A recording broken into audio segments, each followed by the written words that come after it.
It is my great honor that I welcome you all on this occasion of the joint press conference with the Federal Ministry of Environment and UNESCO, organized by the Federal Ministry of Information and National Orientation in commemoration of the 2024 World Press Freedom Day. This year's theme, A Press for the Planet, Journalism in the Face of Environmental Crisis, calls us to action as we are confronted by an environmental crisis of unprecedented magnitude, one that poses a threat not only to our planet, but to the very future of humanity.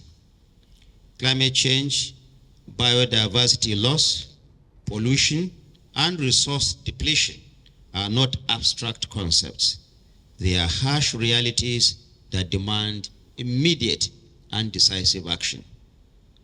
In the face of this crisis, journalists emerge as guardians of truth and champions of accountability.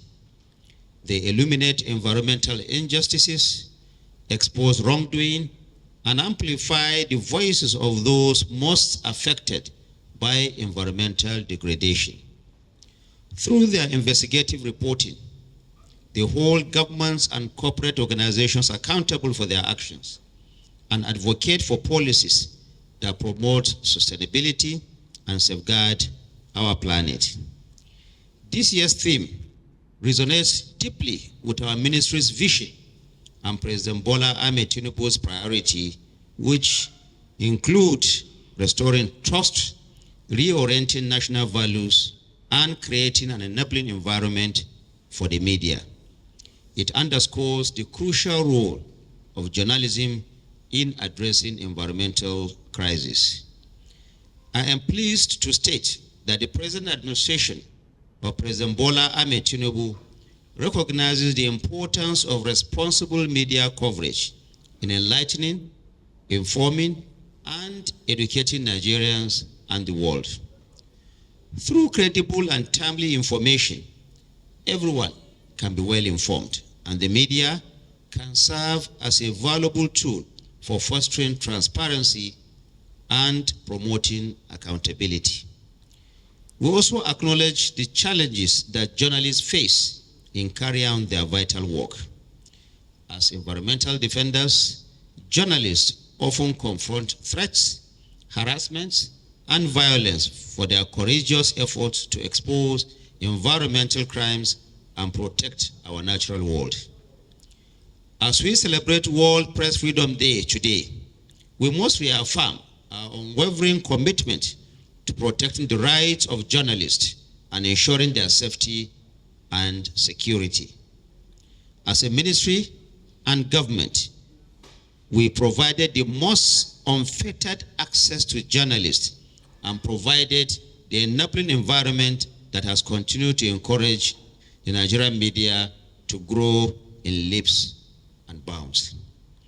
It is our conviction that press freedom is not just a fundamental human right, it is also essential for environmental sustainability. Without a free and independent press, we cannot hope to address the complex environmental challenges that we face. Disinformation and misinformation undermine public understanding of environmental issues and hinder our ability to take meaningful action. Therefore, we must staunchly defend press freedom and support the work of journalists who are dedicated to reporting the truth. However, this day also throws upon the flip side of press freedom, which is responsible journalism. It is a call for the press to uphold the tenets of journalism by being factual, truthful, and responsible in their reporting. The need to be nationalistic and patriotic cannot be overemphasized. As journalists and members of the fourth estate of the realm, we must see ourselves as strategic partners in the development of our nation, and nothing short of this will suffice. Therefore, as we reflect on the significance of World Press Freedom Day, I would like to commend UNESCO for providing us with the platform to commemorate this important occasion, and also thank the head of the Abuja office and his team for the partnership we have enjoyed.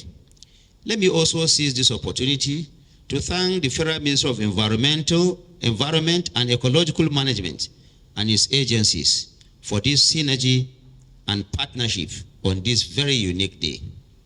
I would like to thank my brother, my friend, and my colleague, Dr. Isiaq Adekunle Adeboye Salako, for being part of this great day. We look forward to more of such partnerships to advance our common cause. Finally, as Minister of Information and National Orientation, I wish to reassure you of our continued commitment to tirelessly promote the tenets of press freedom, as well as supporting journalists in their mission to protect our planet. Let us redouble our efforts to build a future where journalism thrives, press freedom is upheld, and our planet is safeguarded for generations to come. Thank you very much. Fellow advocates for the freedom of information, as we gather here today to commemorate the World Press Freedom Day in our country, I am deeply honored to address you all, not just as Minister of State for Environment, but as a passionate advocate for the healthy preservation of our planet and a worker in the stewardship of planet Earth. This year's theme, A Press for the Planet, Journalism in the Face of Environmental Crisis, cannot be coming at a better time as the world grapples with the greatest stress to our existence, the triple environmental crisis of climate change, biodiversity loss, and pollution. The theme resonates loudly with the challenges we face and the responsibilities we hold as stewards of planet Earth. Environmental crisis has become so intense, so huge, that it is at the core of most of the challenges being faced by humanity. In our country, Nigeria, as in other parts of the world, it is a central culprit in the loss of lives and property through disasters, accentuation of poverty, food insecurity, armed conflicts, loss of livelihoods, public health challenges, displacements, and so on. Let me therefore commend the organizers for putting this event together and for also inviting the Federal Minister of Environment as a partner. I particularly thank the Honorable Minister of Information and National Orientation and UNESCO for counting the Minister of Environment worthy to be part of this international press conference. The press and journalists constitute the framework for informing, educating, stimulating discussion, mobilizing and setting agenda for the public, who are the employers of government. A press for the planet at this point in time is therefore most needed if we are to get the public behind global and national agenda like net zero, energy transition, biodiversity beyond national jurisdiction, 30 by 30, ending plastic pollution, and such other pathways that we have set forth to address the environmental crisis.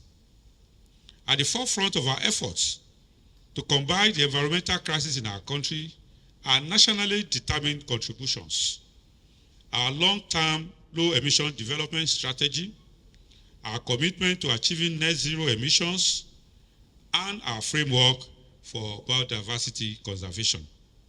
These commitments, among others, outlines our path towards sustainability, emphasizing the need for collaborative action, innovation, and accountability.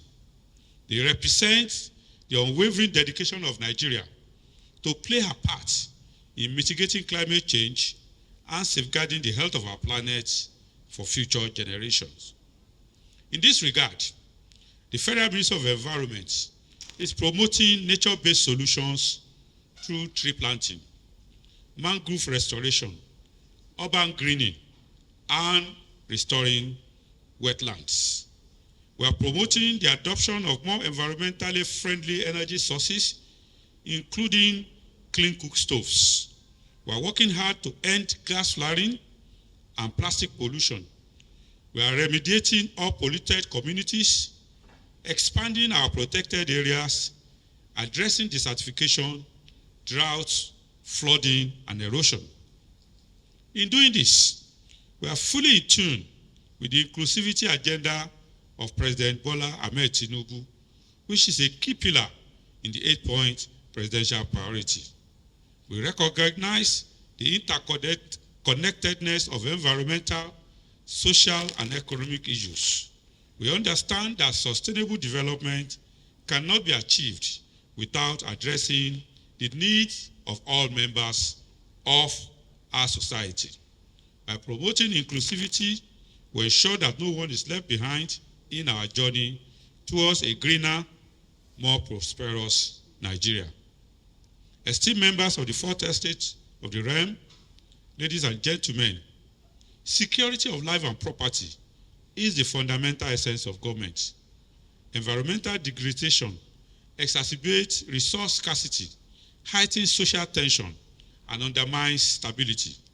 By addressing environmental degradation, which promote unhealthy competition for scarce resources, we can create not just a more resilient society, we will in fact be cutting off a vital driver of the insecurity currently being faced in our country.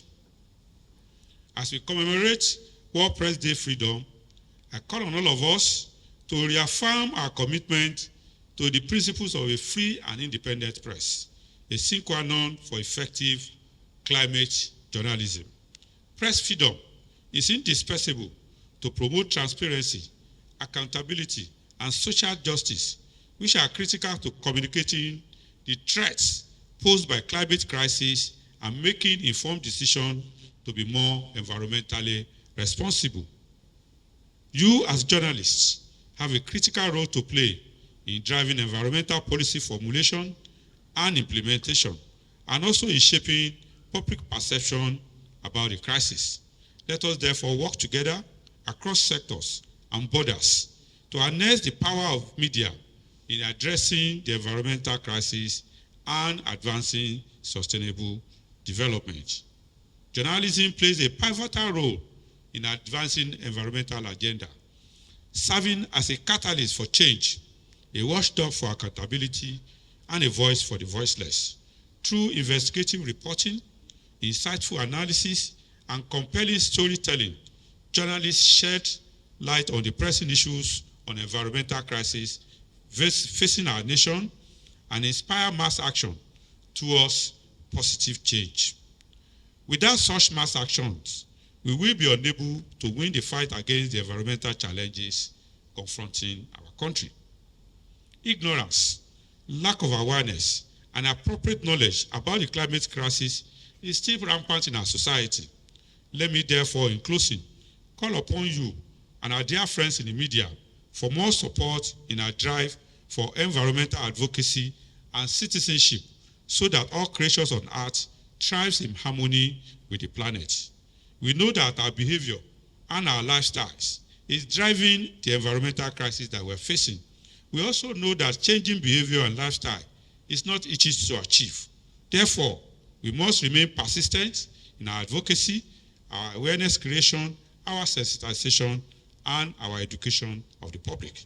The doomsday clock is ticking, bringing humanity closer and closer to a triple whammy, which may ultimately seal all our fate.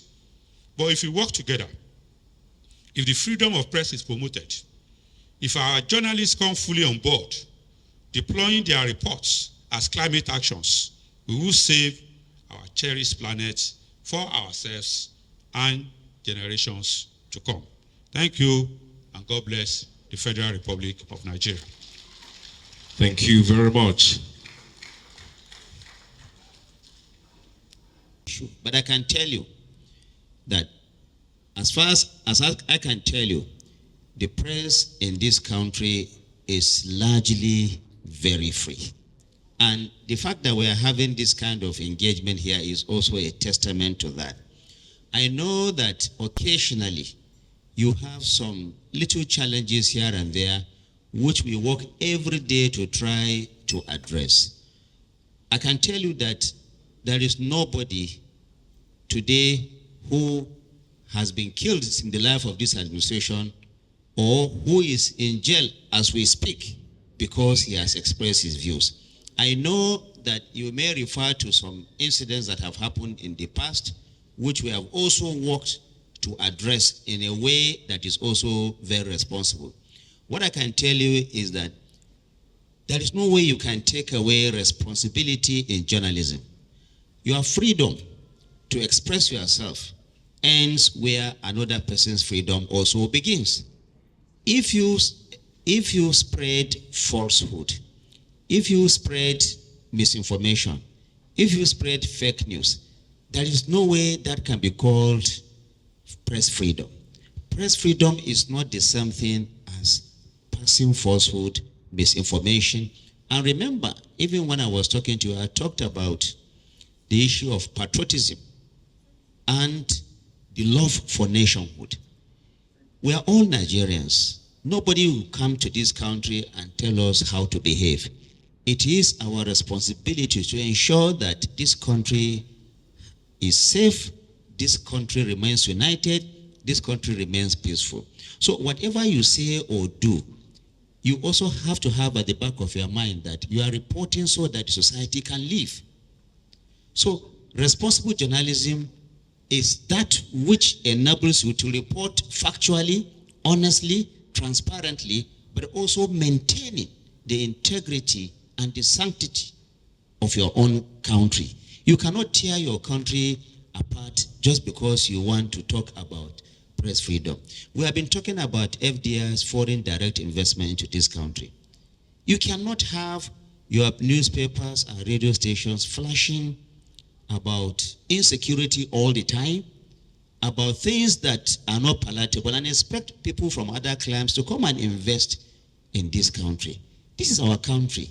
We must do things that allow us to continue to exist. But I can tell you that once you report factually, honestly, and transparently, nobody is going to ask you to come and answer questions. And if they do and your facts are very clear, they will ask you to go. I have not seen somebody in the life of this administration, for example, who has been put in jail or who has been sent on exile as a result of press freedom. When I called Mr. Bayo Onanuga to come and speak here when we were talking about press freedom, we knew what has happened in this country in the past. Some decades ago, we know that you have to leave this country to be able to report.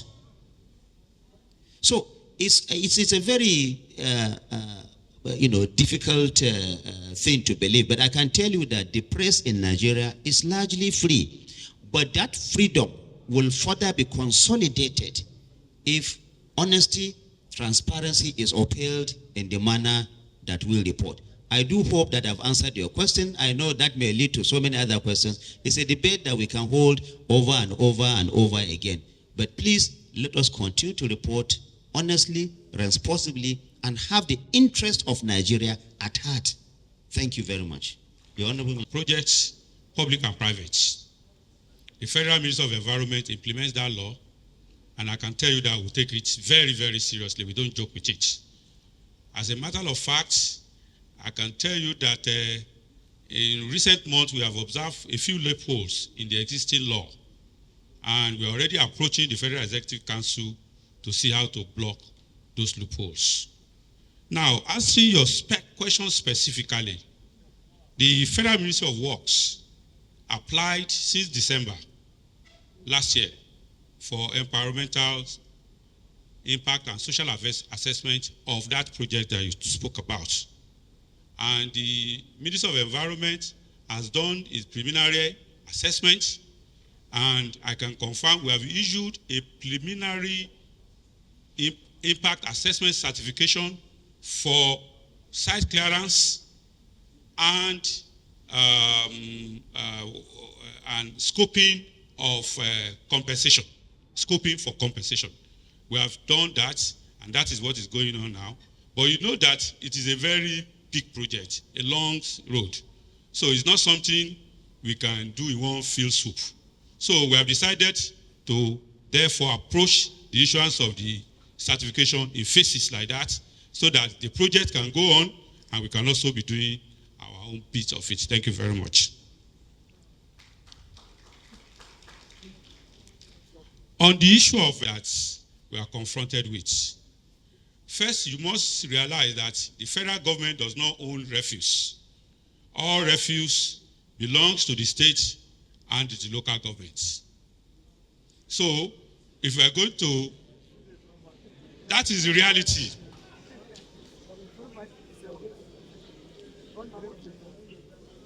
If we are going to now turn those refuse to wealth in several ways, it means we must work very closely with the states.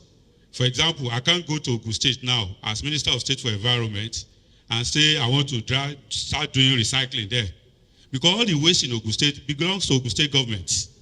And without the buy-in of Ogun State, I cannot do recycling in Ogun State. So, which means that everybody who has responsibility has to be carried along.